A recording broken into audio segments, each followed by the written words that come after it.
کتنا بھی کماتے ہو سکون نہیں ہے، بے چین ہو. یہ آگ وہی ہے جو اللہ نے لگائی. نرم نرم گدوں پہ لیٹتے ہو، سکون کی نیند نہیں آتی، یہ آگ اللہ نے لگائی. بیٹیاں 28 سال کی، 25 سال کی، 30 سال کی، 32 سال کی، 35 سال کی ہو گئی، اچھے رشتے نہیں آ رہے ہیں، یہ اللہ کی لگائی ہوئی آگ ہے. میاں بیوی میں جم نہیں رہی ہے، یہ اللہ کی لگائی ہوئی آگ ہے. بھائی بھائی میں اتحاد نہیں ہے، یہ اللہ کی لگائی ہوئی آگ ہے. سب کچھ ہونے کے بعد بھی دلوں کو سکون نہیں ہے. کہتے ہو نا مولانا سب ہے سکون نہیں ہے، بڑی بڑی ڈگریاں لے کے پھر رہے ہو، نوکری نہیں ملتی، یہ اللہ کی لگائی ہوئی آگ ہے. اللہ اکبر. گھروں کے اندر سکون نہیں ہے، یہ اللہ کی لگائی ہوئی آگ ہے. حضور نے چاہا اور اللہ نے تمہارے گھروں میں آگ لگا دی، سب جل رہے ہو لیکن تمہیں ہوش نہیں آ رہا ہے، بلکہ تمہیں خیال بھی نہیں آ رہا ہے کہ جس نے چڑیوں کے گھونسلے کو اجاڑنے سے منع کیا، جس نے چونٹی کے بنوں کو جو ہے وہ نقصان پہنچانے سے منع کیا، جس نے مینڈکوں کو دریا سے دور کرنے سے منع کیا، وہ کسی انسان کے گھر میں آگ کیسے لگاتے؟ وہ تو رحمت للعالمین ہیں، انہوں نے آگ نہیں لگائی، لیکن انہوں نے اپنے غصے، اپنے جلال کا اظہار تو کر دیا. کیا کہا کہ میں ان گھروں کو آگ لگا دینا چاہتا ہوں جس گھر کے لوگ مسجد میں نہیں آتے.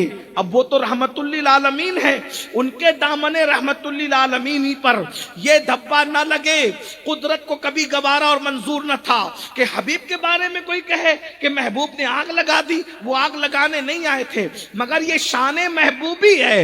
حضور کرتے نہیں ہیں، حضور صرف چاہتے ہیں. حضور چاہے اس کو اللہ پورا کرتا ہے، کیونکہ اللہ قہار بھی ہے، جبار بھی ہے، بے نیاز ہے. اللہ اکبر. حضور کے چاہے کو وہ کیسے پورا کرتا ہے؟ حدیث پاک ہے، ام المومنین سیدہ عائشہ صدیقہ فرماتی ہے کہ رسول اللہ کی چاہت کو پورا کرنے میں اللہ بہت جلدی سے کام لیتا ہے، اللہ بہت جلدی کرتا ہے. اور انہوں نے مثال بیان فرمائی، فرماتی ہیں کہ 4 رکعت والی نماز کے لیے کھڑے ہوئے اور اس کے بعد رسول اللہ کی یہ چاہت تھی کہ قبلہ بدل جائے، قبلہ تبدیل ہو جائے. حضور نے بولا نہیں، حضور نے عرض نہیں کیا، حضور نے دعا نہیں کی، صرف چاہا. 4 رکعت والی نماز شروع کر کے چاہا کہ قبلہ بدل جائے، لیکن اللہ اکبر زبان سے کچھ نہیں کہا. نگاہ اٹھتی ہے، جھکتی ہے، اٹھتی ہے، جھکتی ہے، اور پھر آیت آ جاتی ہے، قد نرا تقلب وجهك في السماء فلنولينك قبلة ترضاها. اے پیارے، ہم تمہارا یہ بار بار آقا نگاہیں آسمان کی طرف اٹھانا دیکھتے ہیں. اور پھر کیا کہا؟ یہاں مسجد حرام کا ذکر نہیں ہے، مسجد حرام کا ذکر بعد میں آتا ہے، پہلے یہ ہو رہا ہے قبلتن ترضاها. آپ کی رضا جس میں ہے ہم اسی کو قبلہ بنا دیں گے. ہمیں مشرق و مغرب سے کیا، ہمیں عمارتوں سے کیا، پیارے جس میں تیری رضا ہے اسی کو قبلہ بنا دیں گے. آپ جدھر چاہیں اپنا رخ پھیر لیجئے، اسی کو قبلہ بنا دیا جائے گا. نبی نے 4 رکعت والی نماز میں سوچا، تمنا کی، چاہا، نماز پوری نہیں ہوئی، حبیب کی چاہت پوری ہو گئی. بتایا جا رہا ہے ہماری عبادت بعد میں پوری ہوگی، پہلے محبوب کی چاہت کو پورا کرو. نعرہ تکبیر، پہلے نعرہ رسالت، سرکار مدینہ کانفرنس، سرکار مدینہ کانفرنس، نعرہ تکبیر. پہلے حبیب کی چاہت پوری ہوگی، نماز بعد میں ہوگی. پہلے چاہتے مصطفیٰ، خدا کی رضا چاہتے ہیں دو عالم، خدا چاہتا ہے رضا محمد. آج کل اسکول کالج کے چھوکرے کہتے ہیں نبی کے چاہنے سے کیا ہوتا ہے. میں نے کہا بچوں، نبی کے چاہنے سے قبلہ بدل جاتا ہے، نبی کے چاہنے سے قبلہ بدل جاتا ہے، نبی کے چاہنے سے کیا نہیں. تو ایک بات سمجھ میں آئی. اب ایک بات اور سن لیں، نبی کے چاہنے سے قبلہ تو بدلا، اللہ اپنا قانون بھی بدلتا ہے.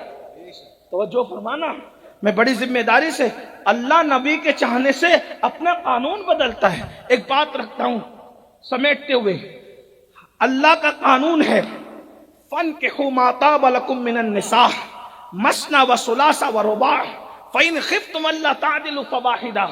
کہ تم نکاح کرو جو عورتیں تمہیں پسند آئیں، جو تمہارے من کو بھائیں، 2 3 4 اور اگر ان کے درمیان انصاف نہ کر سکو تو ایک ہی کرنا۔ یہ حکم کس کے لیے ہے؟ ہر مسلمان کے لیے۔ بولو بھائی، جب یہ حکم ہر مسلمان کے لیے، یہ آیت ہر مسلمان کے لیے ہے، حکم نہیں، یہ آیت جب مسلمان کے لیے ہے، مثنا و ثلاثہ و رباع، یہ جو اللہ رب العزت کا فرمان آیا ہے، تو یہ اس میں کیا مولا علی شامل نہیں ہے؟ اس میں مولا علی قانون ہے اللہ کا، یہ تو صدیق اکبر کے لیے بھی ہے، یہ فاروق اعظم کے لیے بھی ہے، یہ عثمان غنی کے لیے بھی ہے، اور یہ مولا علی کے لیے بھی ہے، یہ آپ کے لیے بھی، میرے لیے بھی ہے۔ بولو ہے کہ نہیں؟ قانون سب کے لیے آیا کہ نہیں؟ لیکن رسول اللہ نے کیا کہا؟ علی، جب تک فاطمہ حیات ہے تم دوسرا نکاح نہیں کر سکتے۔ بولیے، اللہ نے کہا محبوب میں نے اجازت دی، تم کیوں منع کرتے ہو؟ کہا اللہ نے۔ بولو بھائی کوئی ثبوت ملتا ہے؟ نہیں۔ کیوں نہیں ملتا؟ کیونکہ اللہ کا ہم نبی کو ہم اللہ کا شریک نہیں مانتے بلکہ اللہ کا حبیب مانتے ہیں۔ یہ کیوں اور کیا؟ چنانچہ اگرچہ تیرا میرا کب ہوتا ہے؟ جب آدمی پارٹنر ہوتا ہے، شریک ہوتا ہے، تو یہ باتیں ہوتی ہیں کہ میں نے یہ کیا تو تو نے یہ کیوں کیا، ہے نا اس میں؟ کیونکہ آدمی جب پارٹنر ہوتا ہے، ہم نبی کو پارٹنر نہیں مانتے، ہم نبی کو شریک نہیں مانتے۔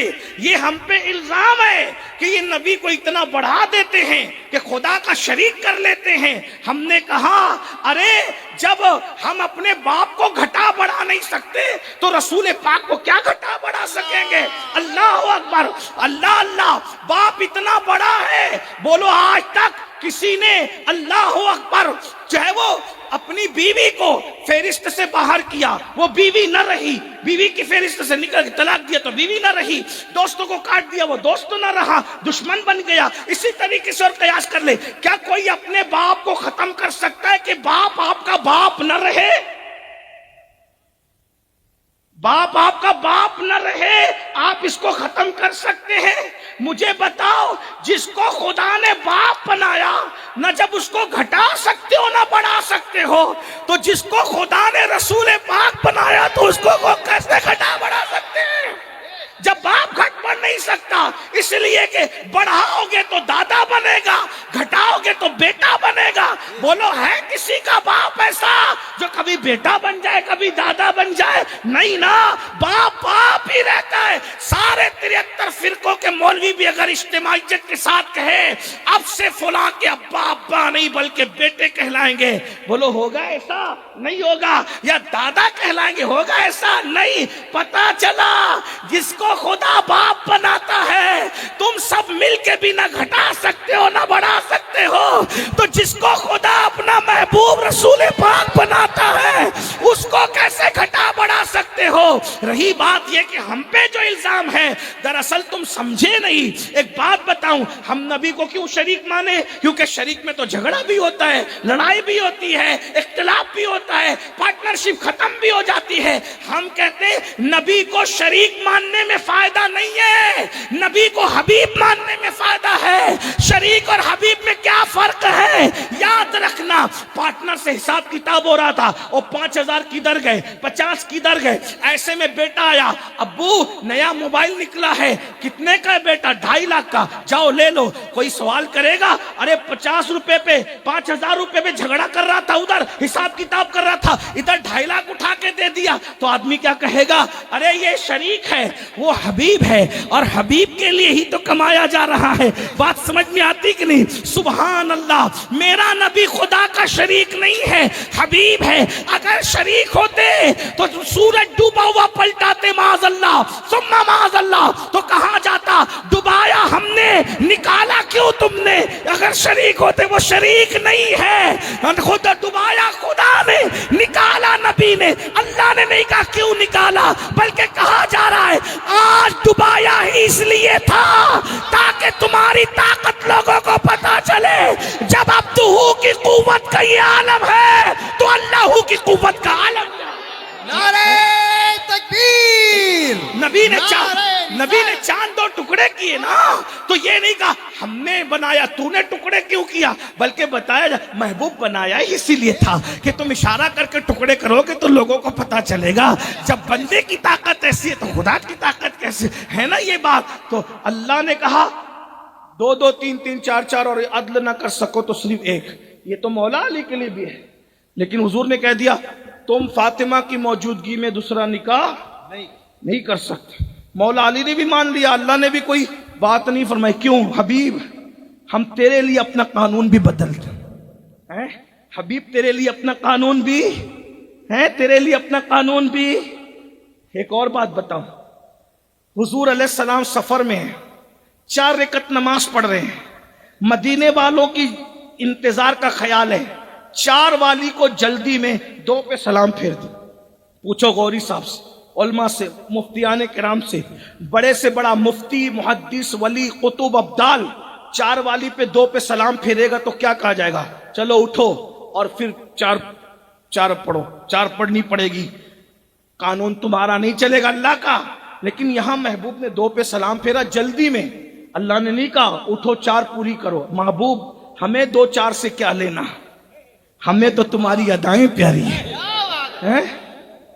ریاضت نام ہے تیری گلی، عبادت نام ہے تیری گلی میں آنے جانے کا، تصور میں تیرے رہنا ریاضت اس کو کہتے ہیں۔ تیری سیرت تیری صورت زمانے سے نرالی ہے، تیری ہر ادا پیارے دلیل بے مثالی ہے۔ محبوب نے جلدی میں 2 پہ سلام پھیرا، یہ نہیں کہا کہ 4 پوری کرو، بلکہ یہ کہا آپ نے تو جلدی میں سلام پھیر دیا، آج کے بعد اسی کو قانون بنا دیں گے کہ جو بھی شرعی سفر کرے گا 4 نہیں پڑے گا، بلکہ آپ کی ادا کے مطابق اب 2 ہی پڑے گا۔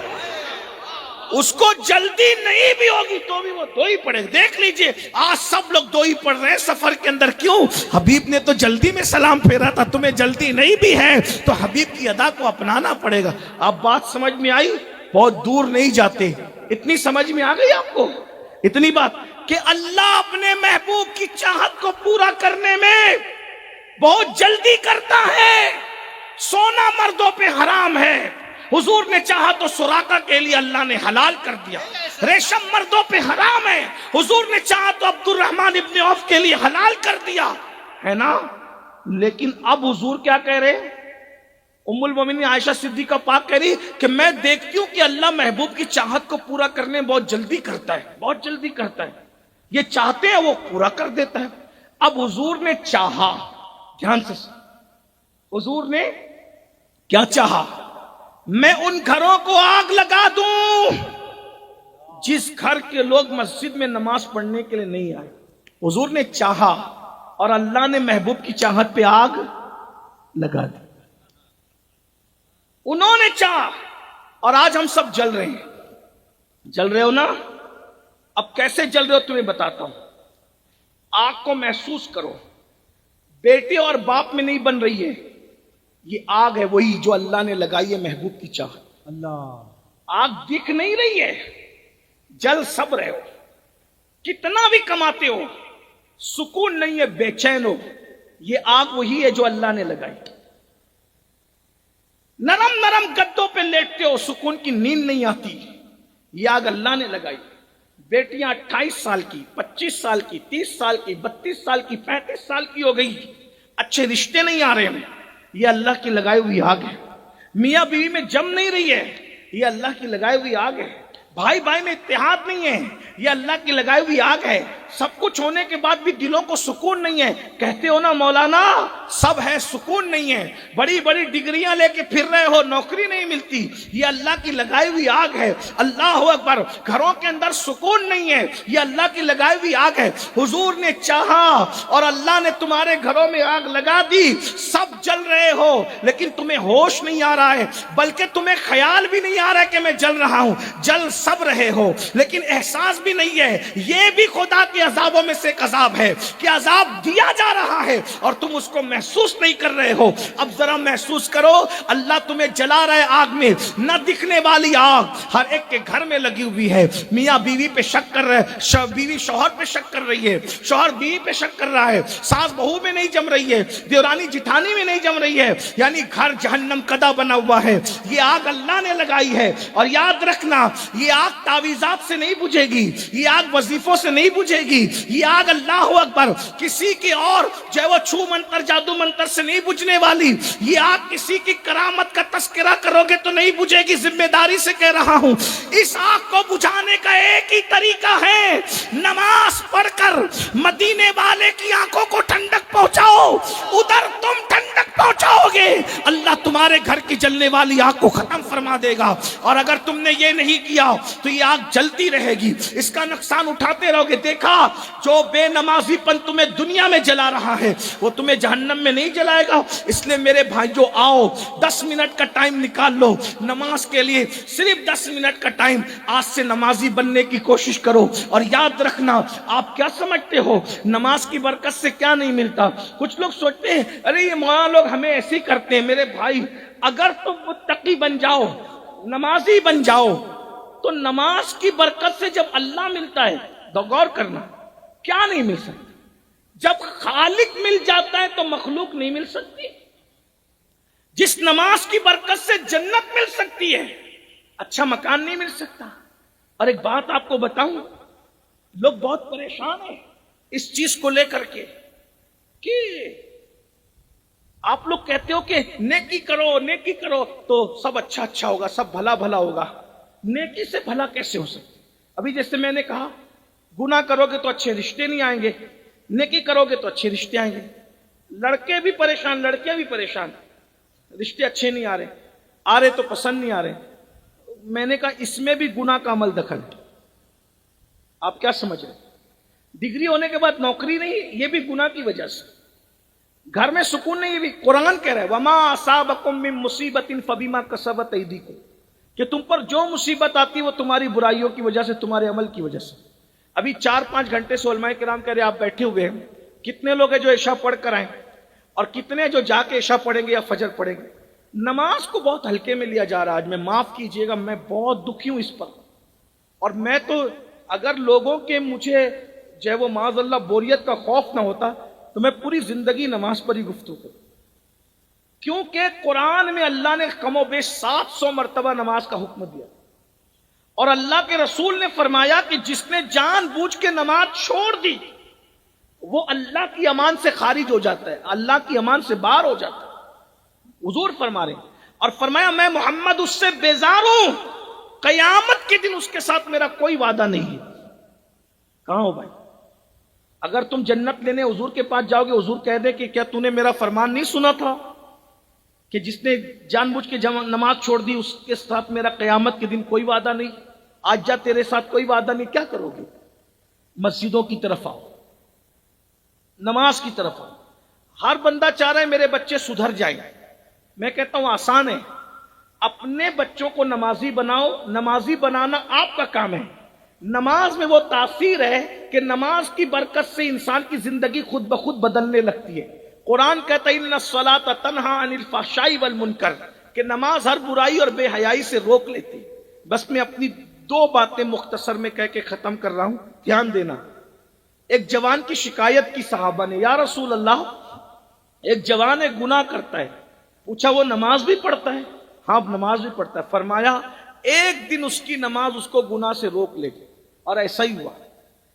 فاروق اعظم کے دور میں ایک لڑکی تھی, ایک جوان نے اس کو چھیڑا. ہر دور میں چھوکرے لاؤبالی ہوئے ہیں, کبھی کم کبھی زیادہ, ماحول رہتا ہے ایسا, ماحول کا اثر لڑکوں پہ رہتا ہے.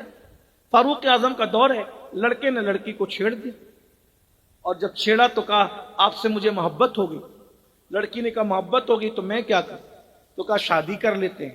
کہا ایک کام کرو, دوبارہ ملنے کی کنڈیشن اور شرط یہ ہے کہ میرے امام سیدنا فاروق اعظم کی اقتداء میں 40 دن تک نماز باجماعت پڑھو, پھر 41ویں دن ہم تم سے ملاقات کریں گے.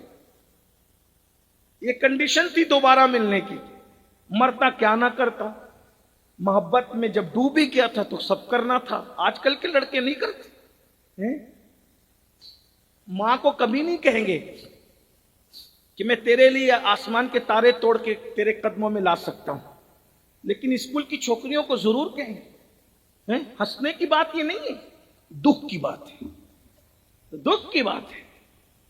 جس ماں نے 9 مہینے پیٹ میں رکھا اس کو نہیں کہنا کچھ، جس ماں نے 2 سال تک کے اپنے سینے کا خون بشکل دودھ تمہارے منہ میں منتقل کیا، اس سے پیار نہیں کرنا۔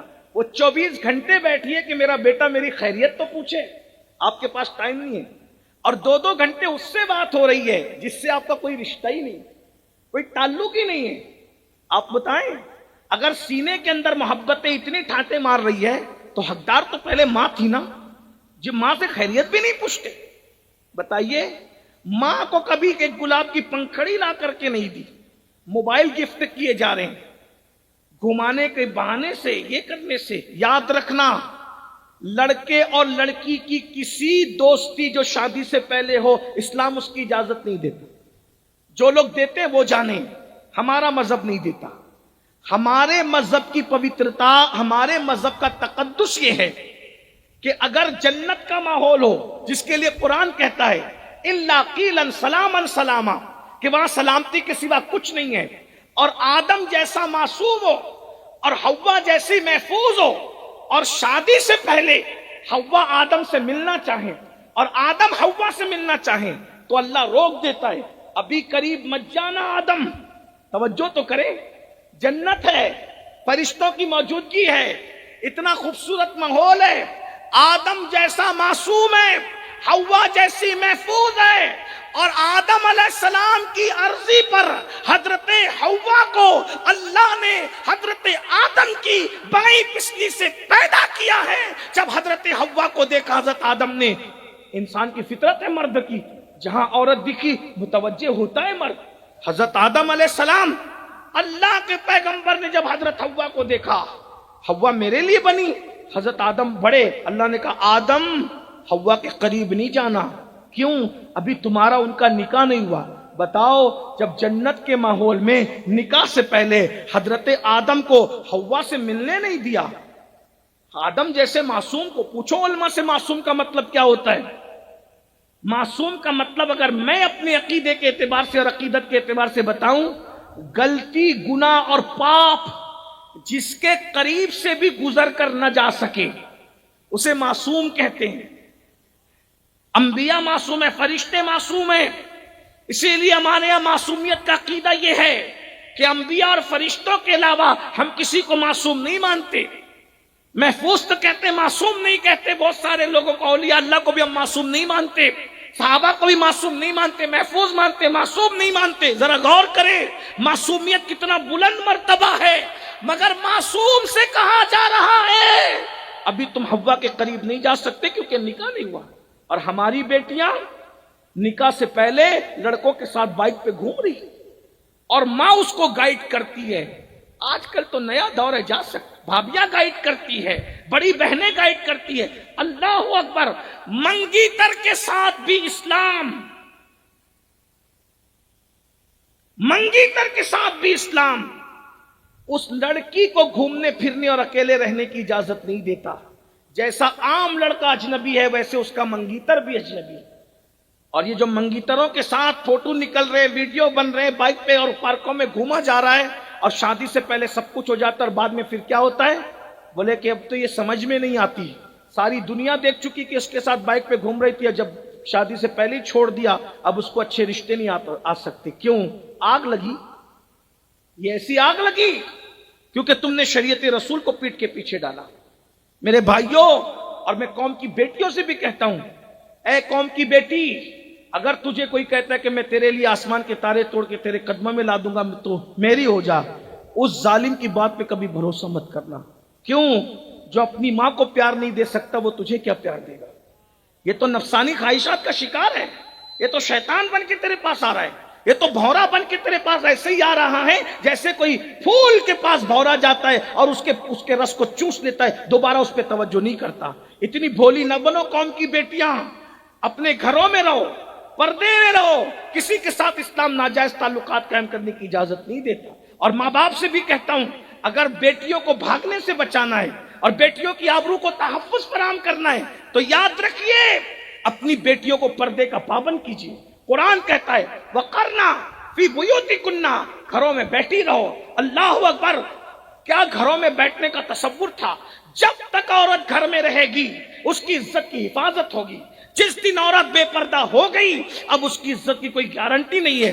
ام المومنین سیدہ سودا کے پاس کچھ مدینہ منورہ کی عورتیں آئیں اور آنے کے بعد کہتی امی جان ہم لوگ عمرہ کے لیے جا رہے ہیں، آپ نبی کی بیوی ہو، آپ ہمارے ساتھ عمرہ کو چلیے تاکہ ہم آپ کے ساتھ عمرہ کریں تو ہمارا عمرہ مقبول ہو، برکتیں ملے۔ ام المومنین حضرت سودا نے کہا، کیا کہا ذرا غور سے سنو، اللہ اکبر! کیا ولیمے میں بیٹیوں کو بے پردہ لے جا رہے ہو، میتوں میں بے پردہ لے جا رہے ہو؟ 4 دوستوں کی فیملی ایک ساتھ سفر کرتی ہے پکنک کے لیے، کوئی پردے کا انتظام نہیں، کوئی پردے کا ماحول نہیں، پھر اس کے بعد جو آگ لگتی ہے وہ دیکھ رہے ہو۔ اللہ اکبر! جب شریعت کی دھجیاں اڑاؤ گے خدا تمہارے شبستان میں بہار رہنے نہیں دے گا، اس لیے شریعت کے پابند رہو گے تو یہاں بھی بہاریں ہوگی وہاں بھی بہاریں ہوگی۔ قرآن کہتا ہے وَلِمَنْ خَافَ مَقَامَ رَبِّهِ جَنَّتَانِ، جو اللہ کی بارگاہ میں کھڑے ہونے سے ڈر گیا یعنی گناہ سے بچ گیا، اللہ اسے 2 جنتیں عطا کرے گا۔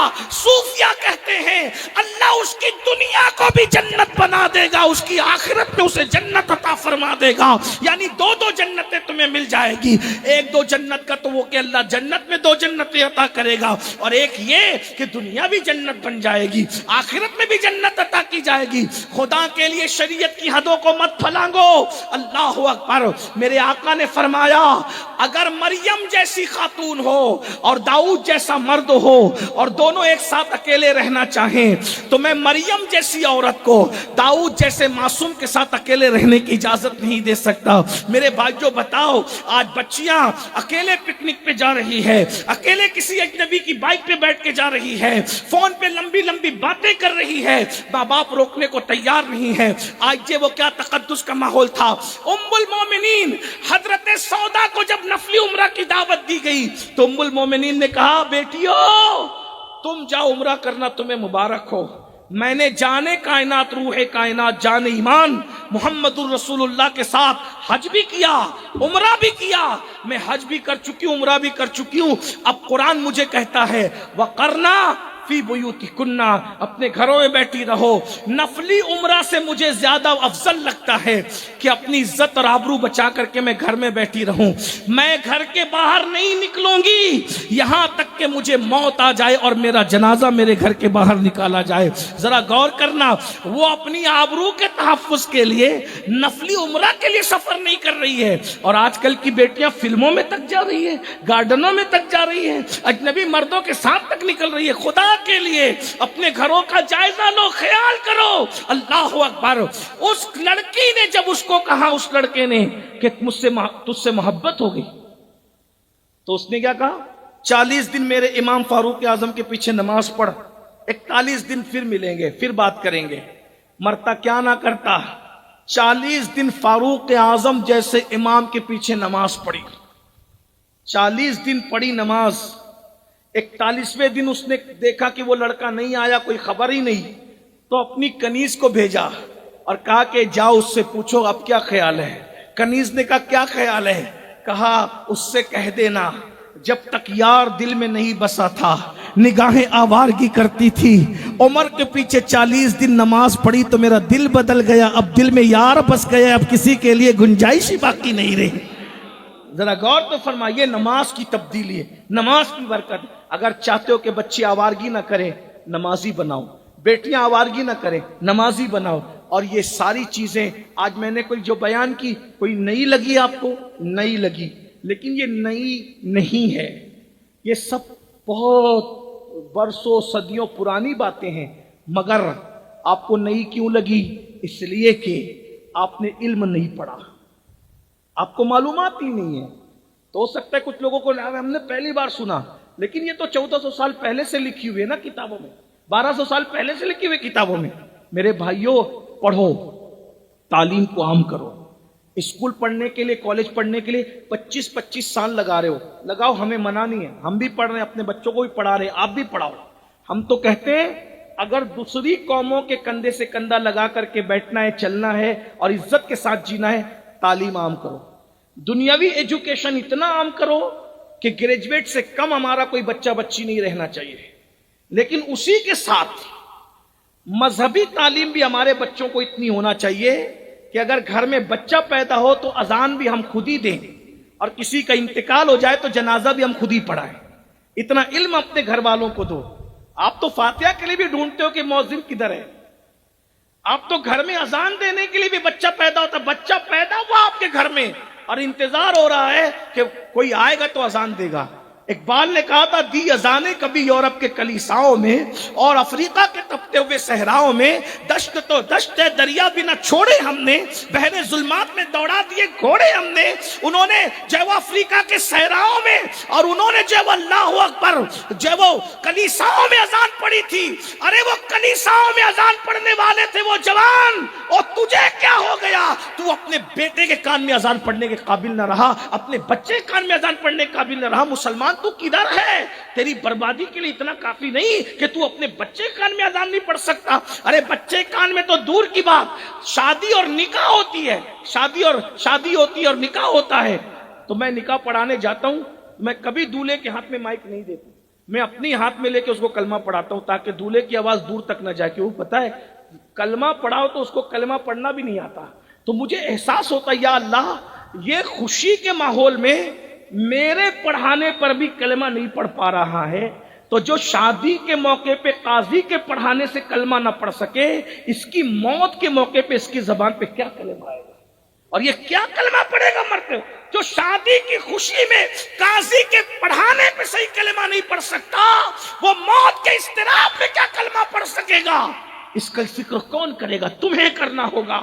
یہ جلسے ہنسانے کے لیے نہیں، یہ جلسے رلانے کے لیے، یہ جلسے تمہیں خوش فہمی میں مبتلا کرنے کے لیے نہیں، یہ جلسے تمہیں بیدار کرنے کے لیے، احتساب کے لیے ہے۔ آج وہ انگریزی تعلیم بھی عام ہو، لیکن انگریزی تعلیم اپنی تہذیب کے سانچے میں ڈھال کر کے حاصل کرو۔ ہمارے مہاریرا کے سرکاروں نے، مرشدوں نے اعلان کیا، آدھی روٹی کھانا پڑے تو آدھی روٹی کھاؤ، مگر اپنے بچوں کو پڑھاؤ۔ یہ کہتے ہو کہ تعلیم بہت مہنگی ہو گئی اس لیے نہیں پڑھا رہے ہیں، تو کیوں بھائی؟ جب وہ ریچارج مہنگا نہیں ہوا، شکر مہنگی نہیں ہوئی، دال مہنگی نہیں ہوئی، جوتے مہنگے نہیں ہوئے، موبائل مہنگا نہیں ہوا، گھر کا کرایہ مہنگا نہیں ہوا، سلنڈر مہنگا نہیں ہوا، راکل مہنگا نہیں، ارے سب تو مہنگا ہوا۔ تم نے کون سی چیز خریدنا چھوڑ دی؟ کپڑے مہنگے ہونے پہ کپڑے بنانا چھوڑ دیے، جوتے مہنگے ہونے پہ جوتے خریدنا چھوڑ دیا، ریچارج مہنگا ہونے پر تم نے موبائل میں ریچارج کرنا چھوڑ دیا۔ سب مہنگا جب اس کا مقابلہ کر رہے ہو تو تعلیم مہنگی ہوگی تو کون سی بڑی بات ہو گئی؟ جب ہر مہنگی چیز سے مقابلہ کر رہے ہو تو تعلیم مہنگی ہوگی تو بھی اپنے بچوں کو پڑھاؤ۔ 2 روٹی کی بجائے 1 روٹی کھاؤ، 12 گھنٹے محنت کرو، 8 گھنٹے کی بجائے 12 گھنٹے، 12 کی بجائے 14 16 گھنٹے محنت کرو۔ 10 سال ایجوکیشن کو دے دو، 10 سال تعلیم کو دے دو، 10 سال علم پہ محنت کر لو، آنے والا وقت بدلے گا۔ لوگ کہہ رہے ہیں ہم اپنے بچوں کے ہاتھ میں تلوار دیں گے، ہم نے کہا تم جانو، ہم اپنے بچوں کے ہاتھ میں قلم دیں گے، اس لیے کہ تلوار اٹھتی ہے تو آبادی ویرانے میں تبدیل ہوتی ہے، اور جب قلم اٹھتا ہے تو ویرانے آباد ہو جاتے ہیں۔ اسلام برباد کرنے نہیں، آباد کرنے آیا ہے، اس لیے آپ سب محنت کرو۔ اور جو لڑکے 10ویں پڑھ کے 12ویں پڑھ کے جو تعلیم چھوڑ چکے ہیں، میں ان سے ہاتھ جوڑ کے کہتا ہوں، میرے بھائیوں، میرے نوجوانوں، میرے بچوں، آپ آن لائن تعلیم حاصل کر سکتے ہو، آپ پارٹ ٹائم نکال کر کے تعلیم حاصل کر سکتے ہو، آپ گھر میں بیٹھے ہوئے کورسز کر سکتے ہو۔ گھر میں بیٹھے مت رہو، اپنا مذہب کہتا ہے، کیا کہتا ہے اپنا مذہب؟ اطلب العلم من المہد الی اللحد، ماں کی گود سے قبر میں جانے تک علم حاصل کرو، بیٹھنا نہیں ہے۔ علم کی کوئی حاصل کرنے کی کوئی عمر نہیں ہوتی، روز پڑھو، روز پڑھو۔ مردے میں اور زندہ میں فرق کیا ہے بتاؤں؟ مردہ اور زندہ میں فرق کیا ہے؟ مردہ لکھتا نہیں ہے، زندہ لکھتا ہے۔ جس کے ہاتھ میں قلم ہے وہ زندہ ہے، جس کے ہاتھ میں قلم نہیں ہے وہ مردہ ہے۔ یہ صرف میں نہیں کہہ رہا ہوں، ہندوستان کا بادشاہ بہادر شاہ ظفر نے ایک غزل لکھی تھی، خوبصورت غزل، اس نے اس فلسفے کو بیان. دیکھو بادشاہ کتنا پڑھا لکھا تھا اور تمہیں عقل نہیں آ رہی. وہ بادشاہ اتنا پڑھا لکھا تھا، کیا فکر پیش کرتا ہے. بادشاہ کہتا ہے اللہ اکبر، آندھیاں غم کی چلیں گی تو سنور جاؤں گا، آندھیاں غم کی چلیں گی تو سنور جاؤں گا، اور تیری زلفیں نہیں ہوں کہ میں بکھر جاؤں گا. لکھنؤ میں شعر پڑھ رہا ہوں بہادر شاہ ظفر کا، دلی میں لکھا ہوا شعر لکھنؤ میں پڑھا. جب ہم شعر پڑھتے ہیں لوگ چپ رہتے ہیں تو ہم ان کو تانا دیتے ہیں راجستھان میں، گجرات میں، کہ یہ شعر لکھنؤ میں پڑھا ہوتا تو لوگ سمجھتے. ہائے لکھنؤ سے بھی علم رخصت ہوا، کہاں گیا وہ فرنگی محل کا علم شباب، کہاں گیا اللہ اکبر وہ شاہ مینا رحمت اللہ تعالی علیہ کے علمی روب و دبدبے کی رمق اور دمک، کہاں گیا اللہ اکبر وہ لکھنؤ کے بڑے بڑے مفتیوں کے اللہ اکبر فضل خیر آبادی جیسے کہ فتوے کی رمق اور دمک آج تک جو پوری دنیا میں محسوس کی جا رہی ہے وہ لکھنؤ ہی کا تو حصہ تھا. اللہ اکبر ملا نظام الدین کے علم کی رمق کہاں گئی؟ جو قوم جس کے علم اور جس کے تہذیب، جس کا تمدن، جس کے شعر فہمی پوری دنیا میں ضرب المثل ہے، آج وہ قوم شعر سمجھنے سے بھی آری ہو گئی، اتنا علمی فقدان ہو گیا. لیکن بہرحال میں پڑھ کے رخصت ہو رہا ہوں، میں بات پوری کر رہا ہوں. جو وہ بہادر شاہ ظفر نے کہا تھا، کہتے ہیں آندھیاں غم کی چلیں گی تو سنور جاؤں. دیکھو آندھی چلنے پہ لوگ بکھرتے ہیں، بہادر شاہ ظفر کی فکر دیکھو. کہتا ہے کہ جب آندھیاں غم کی چلتی ہے تو مومن نہیں بکھرتا. کسی کی زلفیں بکھر جاتی ہے، مومن نہیں بکھرتا. مومن تو سنورنے کے لیے کہتے ہیں آندھیاں غم کی چلیں گی تو سنور جاؤں گا، تیری زلفیں نہیں ہوں کہ میں بکھر جاؤں گا. اور کہتے ہیں مجھ کو سولی پہ چڑھانے کی ضرورت کیا ہے. بہادر شاہ ظفر کہہ رہے مجھ کو سولی پہ چڑھانے کی ضرورت کیا ہے. میرے ہاتھوں سے قلم چھین لو مر جاؤں گا، میرے ہاتھوں سے قلم چھین لو. پتا چلا موبائل لے کے جینے والوں، موبائل میں زندگی نہیں ہے، زندگی تو قلم میں ہے، زندگی تو کتاب میں ہے، زندگی تو ایجوکیشن میں ہے. اٹھو، ایک حوصلے کے ساتھ اٹھو، خود بھی پڑھو، بچوں کو بھی پڑھاؤ. کم سے کم گریجویٹ ہونا چاہیے ہر بچہ بچی، اور علم دین اتنا ہو کہ قربانی کے موقع پہ مولانا مت ڈھونڈو، تمہارے جانور قربانی کے اپنے ہاتھ سے ذبح کر سکو. میرے بھائیوں تو کہا تھا، آگے پھر سن لیجئے، اچھا کلام ہے، یاد آ گئی بہادر شاہ ظفر کی تو کہہ رہا ہوں. مجھ کو سولی پہ چڑھانے کی ضرورت کیا ہے، میرے ہاتھوں سے قلم چھین لو مر جاؤں گا. تجھ سے بچھڑا تو یہ نہ پوچھ کدھر جاؤں گا، تجھ سے بچھڑا تو یہ نہ پوچھ کدھر جاؤں گا. اور میں تو دریا ہوں سمندر میں اتر جاؤں گا، اور میں ظفر ہوں مجھے کوئی مٹا سکتا ہی نہیں. میں ظفر ہوں مجھے کوئی مٹا سکتا ہی نہیں. ارے میں تو شاعر ہوں کتابوں میں بکھر جاؤں گا، میں تو شاعر ہوں. پتا چلا جو قوم علم کے ذریعے سے زندہ رہتی ہے اسے کوئی مار نہیں سکتا.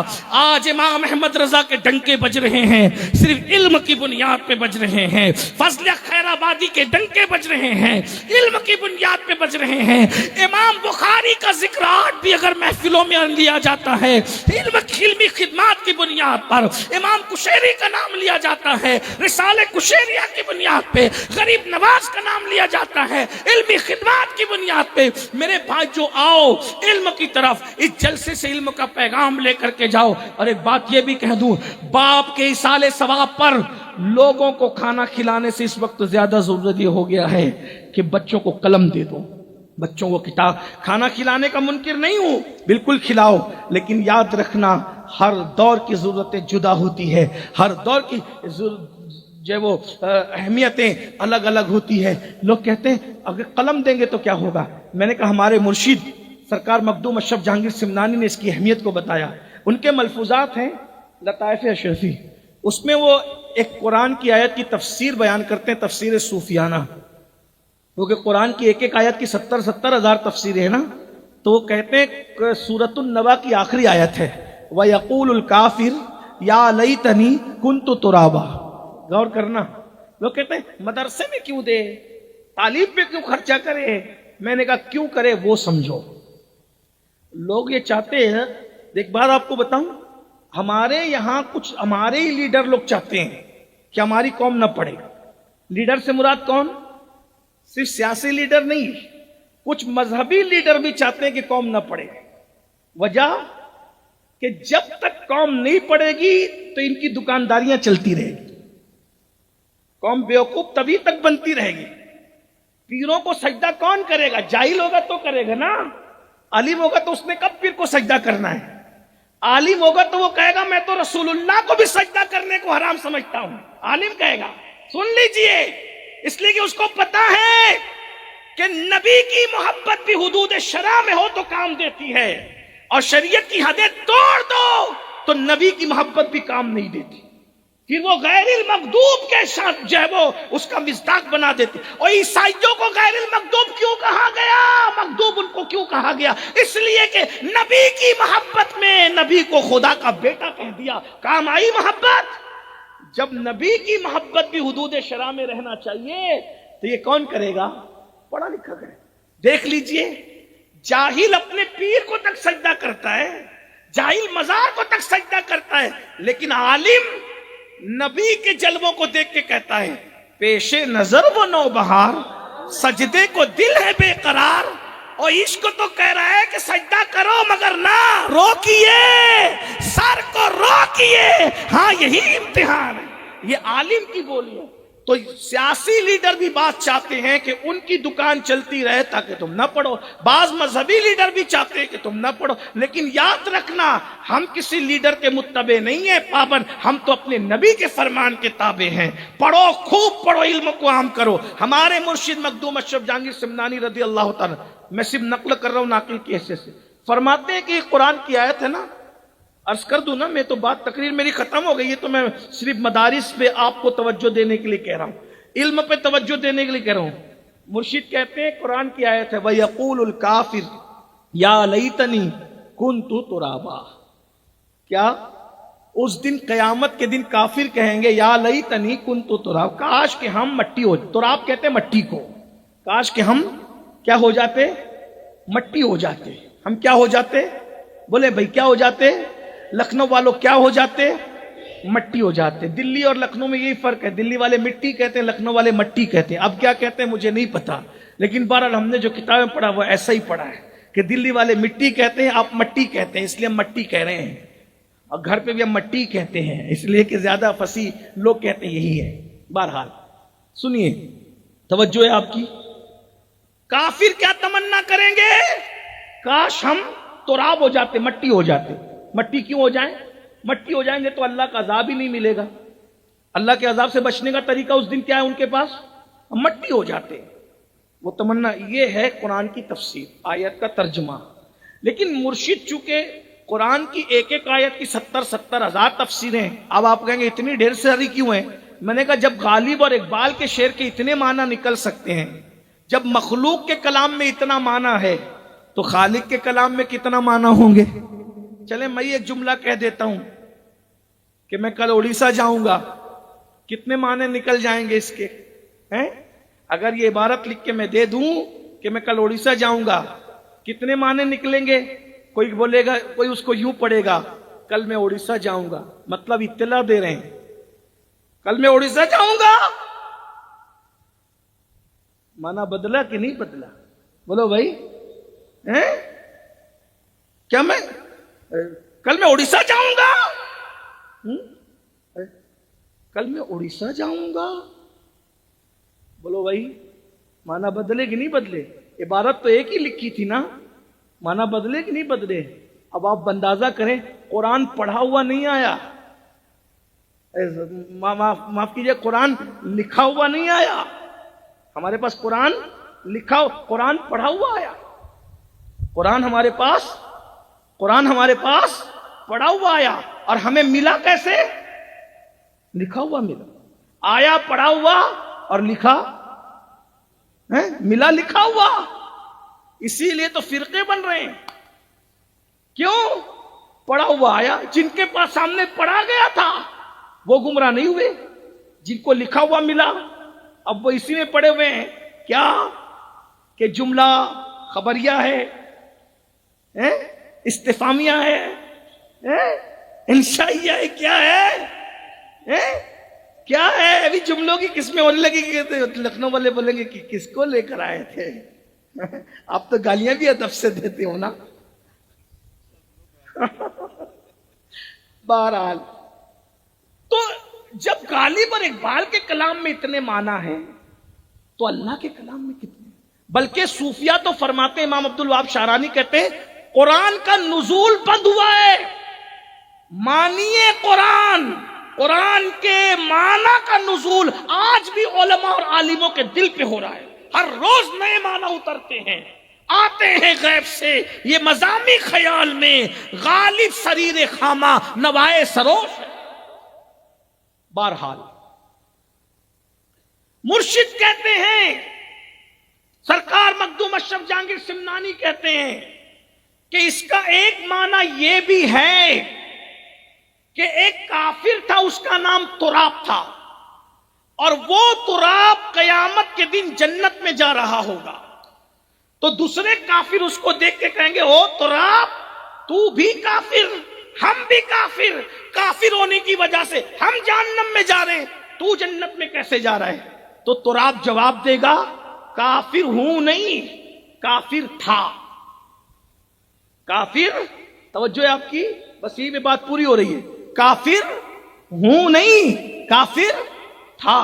تو کافر تو ہمارے سامنے مرا. کفر ہم نے تجھے سب کوئی کرتے دیکھا، لیکن تو مومن ہوا کب؟ تو وہ کہتا ہے کہ جب میں مرنے لگا تو مرتے وقت مجھے ایمان کی دولت ملی، اور مرنے کے بعد اللہ مجھے جنت بھیج رہا ہے. تو کہا تو نے کیا کیا تھا؟ اور تو نے کچھ تو کیا ہوگا، کیا کیا تھا؟ اس نے کہا ہاں یہ بات ہے. کیا کیا تھا؟ کہ میں رستے سے جا رہا تھا، ایک طالب علم لکھ رہا تھا، اس کا قلم گر گیا، میں نے گرے ہوئے قلم کو طالب علم کو اٹھا کر دے دیا. بس یہ قلم اٹھا کر کے طالب علم کو میں نے دے دیا. اس اللہ کو یہ ادا اتنی پسند آئی کہ مرنے سے پہلے ایمان دیا، مرنے کے بعد جنت عطا کر رہا ہے. کس عمل پہ؟ طالب علم کو قلم اٹھا کے دینے کی وجہ سے. اپنا قلم نہیں دیا، اپنے جیب سے نہیں دیا، خرید کے نہیں دیا، اسی کا قلم نیچے گرا تو اٹھا کے دے دیا. تو مرنے سے پہلے ایمان اور مرنے کے بعد جنت. تو جو خرید کر کے دے گا اللہ اس کو کیا عطا کرے گا؟ جو اپنے پاس سے قلم دے گا اللہ اس کو کیا عطا کرے گا؟ جو کسی کی پڑھائی کو اپنے ذمے پہ لے لے گا اللہ اس کو کیا عطا کرے گا؟ لے لیجئے نا. جب تک بچہ حافظ نہیں بنے خرچہ میں دوں گا، عالم نہیں بنے خرچہ میں دوں گا، ڈاکٹر نہیں بنے پورا خرچہ میں اٹھاؤں گا، انجینئر نہیں بنے پورا خرچہ. بھائی غریبوں کے بچوں کو پڑھاؤ، کیونکہ کبھی کبھی غریبوں کے بچے اتنے ذہین ہوتے ہیں جہاں مالداروں کے بچے پہنچنے کا تصور نہیں کرتے، اس سے آگے غریبوں کے بچے نکل جاتے ہیں. آپ نے اے پی جے عبد الکلام کا نام سنا ہے، ہمارے ملک کے سابق صدر جمہوریہ. اتنے غریب گھر کا بندہ تھا کہ جب ایگزام کا رزلٹ آیا تو باپ نے کہا میں تجھے نہیں پڑھا سکتا، میں تجھے نہیں پڑھا سکتا، میرے پاس حیثیت نہیں ہے. پتہ ہے دادا نے کہا میں پڑھاؤں گا. کیسے پڑھاؤں گا؟ تیری پھپھی اور تیری دادی کے زیور بیچ دوں گا تجھے پڑھانے کے لیے. زیور کب تک کام آ سکتے تھے؟ چند دنوں کے بعد زیور کی رقم ختم ہو گئی. عبد الکلام نے سگنلوں پر اخبار بیچے، اور اخبار بیچ کر جو رقم ملتی تھی اس کو جمع کرتے تھے اور اسکول کی فیس بھرتے تھے. پتہ ہے جو سگنلوں پر اخبار بیچ کر کے اسکول کی فیس بھرتا تھا وہ غریب کا بچہ اتنا آگے بڑھا کہ ہندوستان کا صدر جمہوریہ بن گیا. ایٹمی طاقت ہندوستان کو دینے والا یہی بندہ ہے. آپ کے پاس اللہ نے ٹیلنٹ بہت دیا ہے. اپنی غربت کو اپنی ترقی کے راستے میں کبھی رکاوٹ مت سمجھنا. غربت رکاوٹ نہیں ہے، احساس کمتری رکاوٹ ہے. ستاروں کے آگے جہاں اور بھی ہے ابھی عشق کے امتحان اور بھی ہے، تو شاہی ہے پرواز کام تیرا، تیرے سامنے آسماں اور بھی ہے. تعلیم پہ محنت کرو، توجہ کرو، علم دین بھی آگے جو ہے وہ سیکھنے کی کوشش کرو، علم دنیا بھی سیکھنے کی کوشش کرو، اور ساتھ ہی ساتھ نمازوں کی پابندی کرو. گفتگو کے درمیان کوئی غلطی ہو تو اللہ تعالیٰ معاف کر دے. یہ ہیں جس راہ چل دیے ہیں کوچے بسا دیے ہیں، ایک دل ہمارا کیا ہے آزار اس کا کتنا، تم نے تو چلتے پھرتے مردے جلا دیے ہیں. ہم سے فقیر بھی اب پھیری کو اٹھتے ہوں گے، اب تو غنی کے در پر بستر جما دیے ہیں. دولہا سے اتنا کہہ دو پیارے سواری روکو، مشکل میں ہے براتی پرخار وا دیے ہیں. میرے کریم سے گر قطرہ کسی نے مانگا، دریا بہا دیے ہیں، دربے بہا دیے ہیں، اللہ کیا جہنم اب بھی نہ سرد ہوگا، اللہ کیا جہنم اب بھی نہ سرد ہوگا، رو رو کے مصطفیٰ نے دریا بہا دیے ہیں۔ آج کی یہ محفل دارالعلوم اہل سنت معین الفیضان سلطان الہند کے دستار حفظ کے موقع پر انعقاد پذیر ہے۔ میں اپنی طرف سے اور آپ سب کی جانب سے دارالعلوم کے جملہ منتظمین کو، اساتذہ کو اور طلباء کو اور ان کے سرپرستوں کو ہدیہ تبریک پیش کرتا ہوں اور دعا کرتا ہوں کہ اللہ تبارک و تعالی منتظمین کی، اساتذہ کی محنتوں کو قبول فرمائے، اور جب تک چاند سورج نکلتے اور ڈوبتے رہیں اللہ تبارک و تعالی ہمارے تمام اداروں کو، ہمارے مدارس، مکاتب اور جہاں سے بھی علمی اور دینی خدمات ہو رہی ہے، اللہ رب العزت سب کو سلامت رکھے، دین 11ویں رات 12ویں ترقی عطا فرمائے۔ بہت دیر سے آپ حضرات بیٹھے ہوئے ہیں، آپ نے بہت بڑے بڑے مقررین، خطبہ، دانشوروں کو، ان کے ملفوظات کو، شعراء کے کلام کو سنا ہے۔ بہت دیر تک اب میں کوئی گفتگو کرنے کے بجائے بہت مختصر میں نے جس آیہ کریمہ کے ایک حصے کی تلاوت کی ہے اس سے متعلق کچھ باتیں کر کے اپنی گفتگو کو بہت جلد سمیٹنے کی کوشش کروں گا۔ اس کی وجہ یہ ہے کہ آج جدید دور میں، ٹیکنالوجی کے دور میں، مادیت کے دور میں، اور انسان جب کہ اپنی تحقیق کو حرف آخر سمجھتا ہے، ایسے موقع پر انسان دین کے معاملے میں بہت تردد کا شکار ہے، انسان دین کے معاملے میں بہت زیادہ شک اور شبے کا شکار ہے۔ بہت سارے معاملات کے اندر جہاں ہمارے جوانوں کو شک ہے، ڈاؤٹ ہے، اور وہاں وہ لوگ عجیب و غریب باتیں کرتے ہیں، ان میں ایک تصور جنت اور جہنم کا بھی تصور ہے، اور جنت کے متعلق اور جہنم کے متعلق ان کے خیالات یہ ہیں کہ یہ مولویوں کی بنائی ہوئی باتیں ہیں، اور مولوی لوگ اسی طریقے کی باتیں کرتے ہیں۔ جب وہ جنت کا ذکر آتا ہے تو کبھی حوروں کا ذکر کرتے ہیں، کبھی نہروں کا ذکر کرتے ہیں، کبھی باغات کا ذکر کرتے ہیں، اور معاذ اللہ وہ یہ کہتے نظر آتے ہیں کہ ہمیں سبز باغ دکھائے جاتے ہیں۔ کسی کہنے والے نے تو یہاں تک کہہ دیا سرفرے فن کی ایک حد ہے، عجیب سرفرا پن ہے، کہتا ہے کہ ہم کو معلوم ہے جنت کی حقیقت، لیکن ہم کو معلوم ہے جنت کی حقیقت، لیکن دل کو بہلانے کے لیے غالب یہ خیال اچھا ہے۔ یاد رکھنا یہ دل کو بہلانے کی باتیں نہیں ہیں، بلکہ یہ وہ حقیقت ہے جس کا ذکر اللہ نے قرآن میں فرمایا ہے، جس کا ذکر رسول اللہ نے احادیث میں فرمایا ہے۔ جنت ہے، اور ایک بات یاد رکھنا، مصطفیٰ جان رحمت نے تو جنت کو دیکھا ہے، اللہ کے رسول نے تو جنت کو دیکھا ہے، اور جنت میں گئے بھی ہیں، اور جنت سے واپس بھی تشریف لائے ہیں، اور اپنے آگے آگے کسی کے قدموں کی آہٹ کو بھی سنا ہے۔ یہ ایک الگ سا عنوان ہے۔ اللہ کا ارشاد ہوتا ہے ان الابرار لفی نعیم وان الفجار لفی جہیم، کہ اللہ رب العزت نے نیکوں کے لیے جنت رکھی ہے اور اپنے نافرمانوں کے لیے جہنم رکھی ہے۔ اگر انسان جنت پر ایمان لے آئے تو یقیناً حصول جنت کے لیے ہی صحیح وہ کچھ اچھے کام کرے گا۔ حالانکہ ہمارا مطمع نظر اہل عشق کا جنت نہیں ہے بلکہ اللہ کی رضا ہے۔ رضا الہی کے لیے ہم کرتے ہیں، رضا رسول کے لیے ہم کرتے ہیں، مگر بہرحال اور پھر اس کے بعد اگر حقیقت جہنم کو لوگ اس پر ایمان لے آئیں اور جہنم کے عذاب کو محسوس کر لیں تو انسان کم سے کم تصور سزا کے اندر ہی اپنے آپ کو گناہوں سے روکنے کی کوشش کریں۔ اس آیہ کریمہ میں جس کی میں نے تلاوت کی ہے اس میں اللہ تبارک و تعالی نے ایمان والوں کو دو چیزوں کا حکم دیا ہے اور جہنم کا تذکرہ فرمایا ہے۔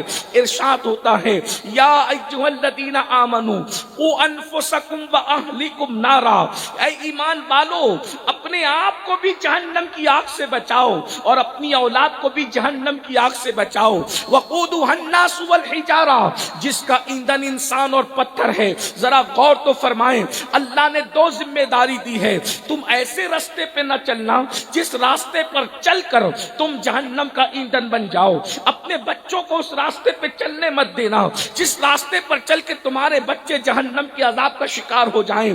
آپ جانتے ہیں جہنم کیا ہے؟ ماں اور بہنوں کی بھی خصوصی توجہ چاہتا ہوں، یہ جہنم کیا ہے؟ قرآن حدیث میں جو جہنم کا تذکرہ آیا ہے، لوگ اس کو سن کر آج ہنس رہے ہیں، لوگ اس کو سن کے مسکرا رہے ہیں۔ سن لیجئے جہنم کے عذاب کی حقیقت کو تو کما کہو بیان ہی نہیں کیا جا سکتا، یہ اشارے دیے گئے ہیں۔ اشارے جب اتنے دردناک ہیں تو حقیقت کیسی ہوگی؟ اللہ اکبر!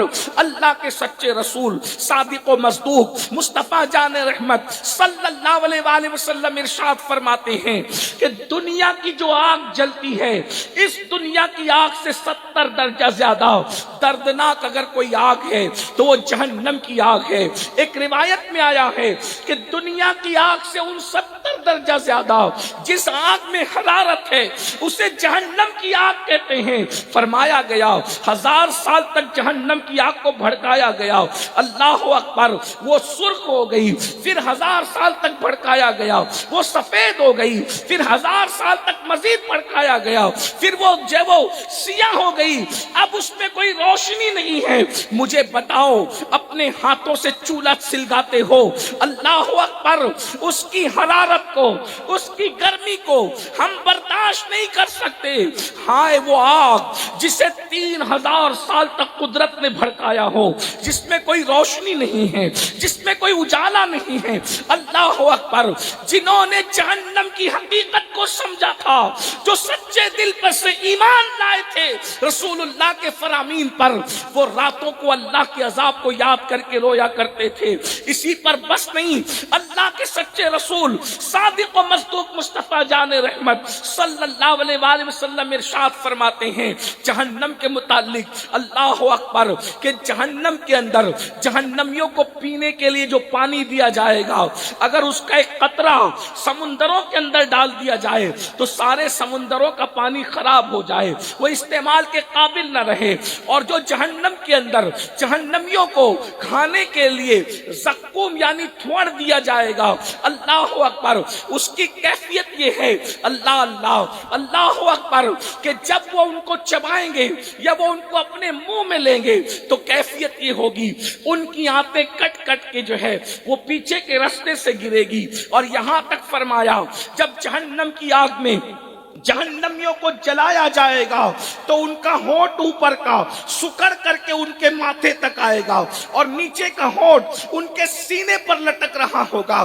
اللہ کے رسول صلی اللہ علیہ وآلہ وسلم فرماتے ہیں جہنم میں سب سے کم اور ہلکا عذاب جس جہنمی کو دیا جائے گا یہ سب سے کم عذاب ہے، سب سے ہلکا عذاب ہے، تاکہ لوگ اندازہ لگا سکیں۔ اپنی ماں اور بہنوں کی خاص توجہ چاہتا ہوں، آپ کی بھی سب سے کم اور ہلکا عذاب جس جہنمی کو دیا جائے گا، تمہارے اور میرے سچے رسول فرماتے ہیں وہ یہ کہ اس کے پیروں میں آگ کی جوتیاں پہنائی جائے گی، جہنم کی آگ کی بنی ہوئی جوتیاں اس کے پیروں میں پہنائی جائے گی۔ پھر میرے آقا فرماتے ہیں اس آگ کی جوتیوں کا اس کے سر پر اثر یہ ہوگا، اس کے سر میں اس کا بھیجا ایسے کھولنے لگے گا جیسے چولہے پہ رکھی ہوئی ہانڈی کے اندر پانی کھولنے لگتا ہے، اور بھیجا کھول کھول کے اس کے پیروں پہ گر رہا ہوگا۔ اب ذرا اندازہ کریں، لکھنؤ والوں، گرد نواح سے آنے والوں، دستار بندی کی محفل میں، اصلاح معاشرہ کی محفل میں آنے والوں، ذرا تصور کرو جب سب سے ہلکے عذاب کا یہ عالم ہے تو جو سب سے بڑا عذاب ہوگا اس کا عالم کیا ہوگا۔ اور اللہ ارشاد فرما رہا ہے بچا لو اپنے آپ کو جہنم کی آگ سے، بچا لو اپنی اولاد کو جہنم کی آگ سے۔ میرے بھائیو، ہم نے جہنم سے بچنے کے لیے کیا انتظام کیا ہے؟ حضرت سیدنا کعب احبار جہنم کا ذکر کرتے ہوئے فرماتے فرماتے ہیں اللہ اکبر کہ جہنم کو بیل کے ناک کے ایک سوراخ جتنا مشرق کی طرف کھولا جائے گا تو مغرب میں جتنے لوگ موجود ہوں گے ان کے سروں میں ان کا بھیجا کھولنے لگے گا. مشرق میں جہنم کھلے گی کتنی؟ بیل کے ناک کے سوراخ جتنی. اللہ اکبر، وہ بھی ایک سوراخ جتنی. تو مغرب میں لوگوں کے سر کے بھیجے کھولنے لگیں گے، ابلنے لگیں گے. جن کو پورا جہنم میں ڈال دیا جائے گا ان کا کیا بنے گا، ان کا کیا حال ہوگا؟ اب جلدی جلدی سے میں پڑھتا ہوں جہنمی کون ہے، جہنم میں کون کون جائے گا، تاکہ آپ کو